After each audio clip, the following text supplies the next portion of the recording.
નમસ્કાર મિત્રો, સ્વાગત છે તમારું મારી યુટ્યુબ ચેનલ ગુજરાત જોબ ગાઈડમાં. તો મિત્રો, આજે આપણે ખૂબ જ અગત્યના વિષય પર વાત કરવાના છીએ. પીએમ કિસાન યોજનાનો આગામી હપ્તો એ ક્યારે આવશે? લાખો ખેડૂતો, તમે જાણો છો, આ સવાલનો જવાબ શોધી રહ્યા છે. તો ચાલો આજે આપણે સીધા મુદ્દા પર આવીએ. પૈસા ક્યારે મળશે અને સૌથી જરૂરી વાત, એ પૈસા તમારા ખાતામાં ચોક્કસપણે આવે એના માટે તમારે શું કરવાનું છે? તો સૌથી પહેલો અને સૌથી મોટો સવાલ, 22મો હપ્તો આવશે ક્યારે? બધાના મનમાં આ જ સવાલ છે. પણ સારા સમાચાર એ છે કે રાહ હવે લગભગ પૂરી થવાની તૈયારીમાં છે. ચાલો હું તમને જણાવું કે પૈસા આવવાની શક્યતા ક્યારે છે. તો તારીખ નોંધી લેજો.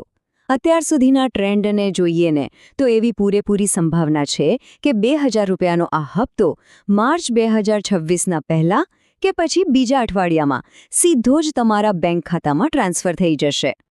ખાલી એકવાર યાદ અપાવી દઉં, આમ તો તમને ખબર જ હશે, આ યોજનામાં જે પણ પાત્ર ખેડૂતો છે એમને વર્ષે 6000 રૂપિયા મળે છે અને આ પૈસા 2000ના 3 હપ્તામાં સીધા ખાતામાં જમા થાય છે.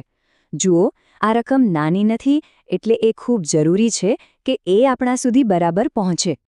પણ તમે વિચારતા હશો કે આ વખતે હપ્તો આવવામાં થોડી વાર કેમ લાગી? તો જુઓ, આ કોઈ સામાન્ય વિલંબ નથી. આની પાછળ એક બહુ મોટું કારણ છે. સરકાર અત્યારે એક મોટા પાયે વેરિફિકેશન એટલે કે ચકાસણીનું કામ કરી રહી છે.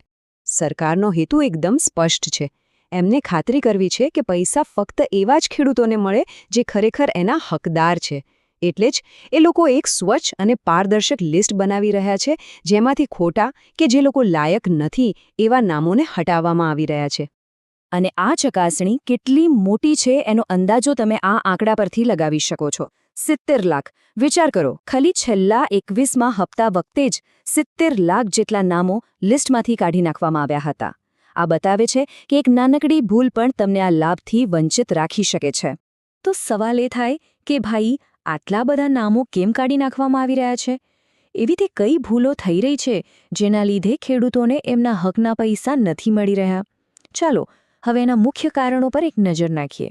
તો જુઓ, આ છે એ સામાન્ય ભૂલો જેના કારણે નામો કપાઈ રહ્યા છે. પહેલું, ઈ-કેવાયસી અધૂરું હોવું. બીજું, જમીનના રેકોર્ડની ચકાસણી, જેને આપણે લેન્ડ સીડિંગ કહીએ છીએ, એમાં કોઈ ગડબડ હોવી. ત્રીજું, આધાર કાર્ડ બેંક ખાતા સાથે લિંક ના હોવું.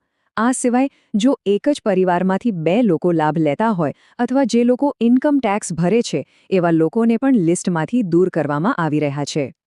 સારું, તો સમસ્યા શું છે એ તો આપણે સમજી ગયા, પણ હવે સૌથી મહત્વની વાત, આનો ઉકેલ શું છે?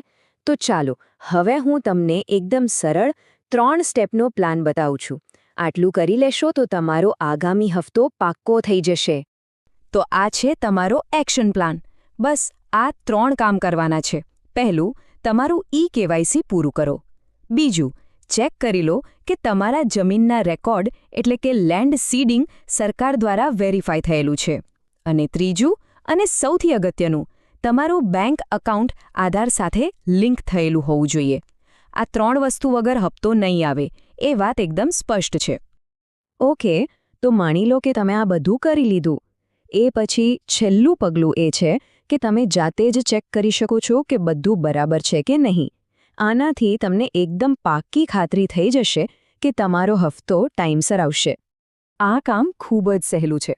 તમારે ફક્ત પીએમ કિસાન યોજનાની ઓફિશિયલ વેબસાઇટ એટલે કે પોર્ટલ પર જવાનું છે. ત્યાં તમને નો યોર સ્ટેટસ એવું લખેલું એક બટન દેખાશે. બસ એના પર ક્લિક કરીને તમે આગળ વધી શકો છો.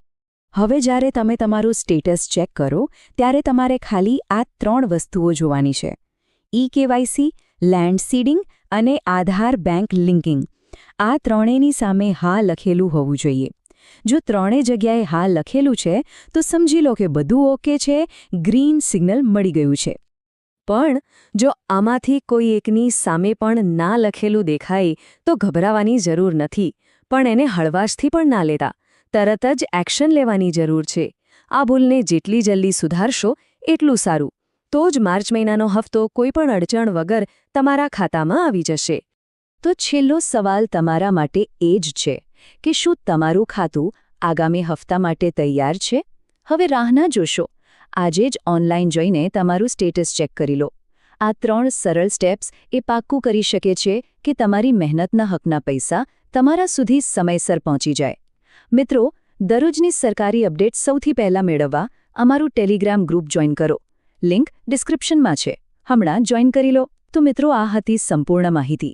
જો તમને આ માહિતી ઉપયોગી લાગી હોય તો વિડીયોને લાઇક કરો, તમારા મિત્રો સાથે શેર કરો અને ચેનલને સબસ્ક્રાઇબ કરવાનું ભૂલશો નહીં.